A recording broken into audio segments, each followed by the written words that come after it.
Hey everyone, and welcome back. All right, picture this. You've got an EV, but you're out in the middle of nowhere, miles from the nearest charger. Then you spot a portable generator and think, aha, problem solved.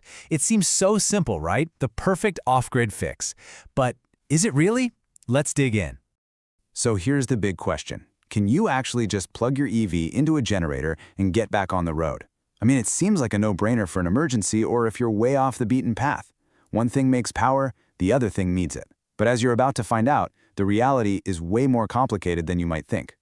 Yeah, the real answer here is, well, it's messy. It's not a simple yes or a no. So to get to the bottom of this, we're going to investigate. We'll break it down piece by piece, looking at everything from the raw power numbers to the surprising costs and even the weird ways these two machines can end up fighting each other. Okay, first up, let's just play a simple numbers game. This is test number 1. Does the generator even make enough juice for the charger? We're going to look at a pretty standard 10 kVA generator and a 7 kVA DC fast charger. This should be some easy math, right? So let's start with the generator. We've got a standard 10 kVA 3-phase generator. Now, 3-phase just means it delivers power across 3 separate lines or wires. The important thing to know is that this generator can push out 13.9 amps of current on each of those lines.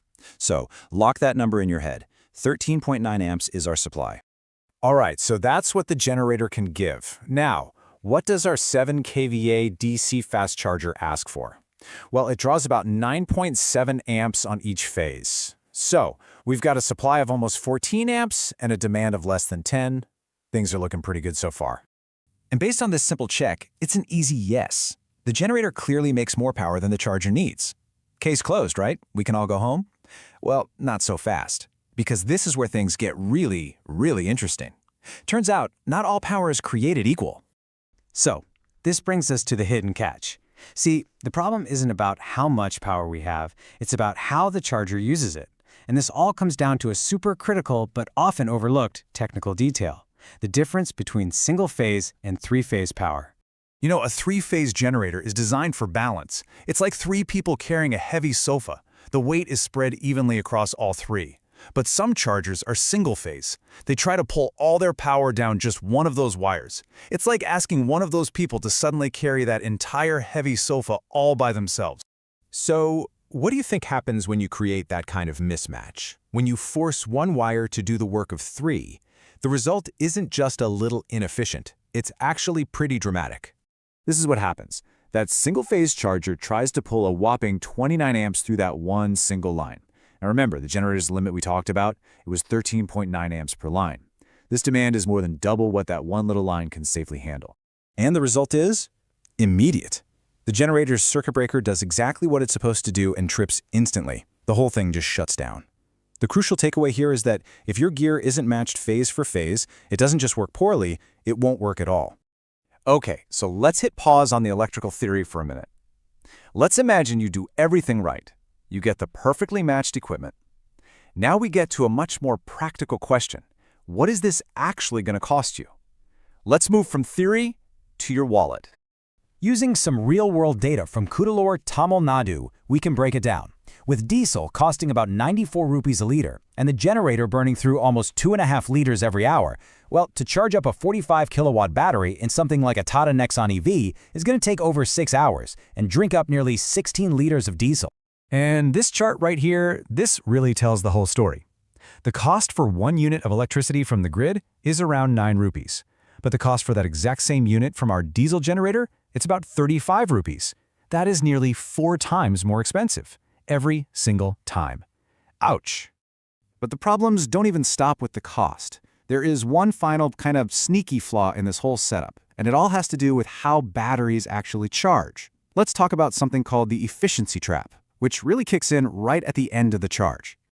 So to get this, you need to know about the BMS, the Battery Management System. Just think of it as the super protective onboard computer, kind of like a bodyguard for your car's expensive battery. Its main job is to prevent damage by being super careful about how fast the battery charges, especially when it's getting full. So this here is what we call the charging curve. For the first 80% of the charge, everything is awesome. The charger's going at full power, the generator is running efficiently, it's a happy system. But for that final 20%, the BMS bodyguard steps in and slams on the brakes, dramatically slowing down the charging speed to keep the battery healthy. And right there, that's the trap. Because of this slowdown, the generator is now being asked for just a tiny trickle of power. It's this big, powerful engine built for heavy lifting, and suddenly it's being used to pull a little red wagon. It's still running, it's still burning all that fuel, but it's not really doing any work. And you know, running a big generator at a low load like this isn't just inefficient, it is actively bad for the machine. Of course, it wastes a ton of fuel, but it also causes nasty carbon to build up. And in a worst-case scenario, it can lead to something called wet stacking, where unburned fuel and soot can actually clog the whole system and seriously damage the engine. So after all that, after looking at the power, the cost, the efficiency, we're finally at the final verdict. What is the actual bottom line on using a generator to charge up your EV? This little summary table makes it crystal clear, doesn't it? When you look at cost, when you look at convenience for just normal, everyday use, grid power is the undefeated champion. The generator, well, its real strength is in one very specific situation, as a lifeline in a true emergency, when you have absolutely zero other options. And that really brings us to the core takeaway from all this. A generator is an absolutely fantastic backup plan, a great emergency fix to have in your back pocket. But for your regular day-to-day charging, the grid is king. There's just no contest. You know, this whole investigation leaves us with an even bigger question. If a simple generator has this many catches and complications, what does the future of truly remote, off-grid power really look like for our electric world? That's a huge challenge we're all going to